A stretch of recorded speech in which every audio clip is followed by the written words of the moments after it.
Alright guys, we just finished a little video on doing this in Illustrator, adding the names and bringing it into Glowforge.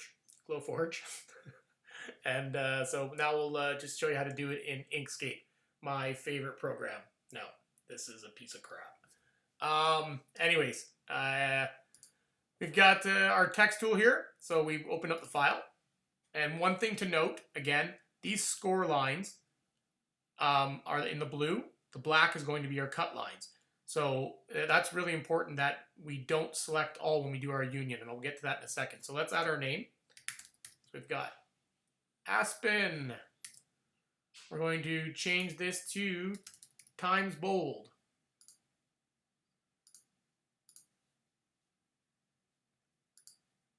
And we'll make this bigger here, just like the Monogram files.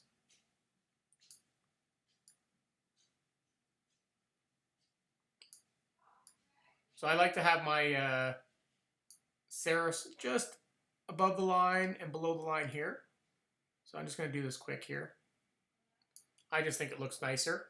So what we're going to do now is convert this text to outlines. So we go object to path. So we've now selected that. Now this becomes path. Now we have to ungroup it. So we're going to go object, ungroup. So now it's created all these different letters. Now we have to select the letters. Here's the important part. You just have to select that section and this section so that we're only selecting the black. We are not selecting the score lines. Very important. If you do, you will lose your score lines. So we've just selecting the exterior part and of the black lines. Then we're going to go path, union. And there you go. So this has now created the union for you. I should have went and manually adjusted my S there because I don't like how it's a hard thing there. So I would have brought my S down, but you get the idea here. So now we will give this a fill of none and a stroke so that Glowforge recognizes that as a cut. So let's go ahead and save this to our desktop. We'll save it as Illustrator 1 SVG. Now let's go bring this into Glowforge.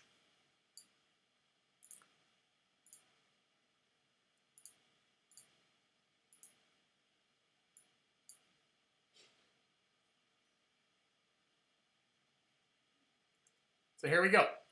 So right away, I like to take the artwork, turn it sideways so that I can scale it as big as I want. If people want a nice big cross, then I would do that. So very important over here. I have the settings. I use the Home Depot Pure Bond Columbia Forest 1/4-inch plywood from Home Depot online. I set that at 150 speed and full power for cut. So that's what I would set this at. So the default setting is 162. I bring that down to 150. Don't forget to set your autofocus, guys, on whatever material you're going to be using. My Glowforge is probably not even on right now, or it is, but it's downstairs anyways. I'm on a different computer. Anyways, so this here are the score lines where you want to score this. And I want to score this before I cut. So we're going to click and hold and drag this above the cut. And we're going to set this to score. And you can score it whatever you want. I like a nice score, so I go 60 to 70. So, let's go 65. 300 speed, 65 power. And there you go. And you are ready to go. You've got 2 steps. Your score, the outline, it should be anywhere from 10 to 15 minutes. It'd never be 15 minutes. Though I did it at 11 minutes. Yeah, the last one I did, it was 11 or 12 minutes. So anyways, there you go. That's it, guys. I hope that answers all your questions.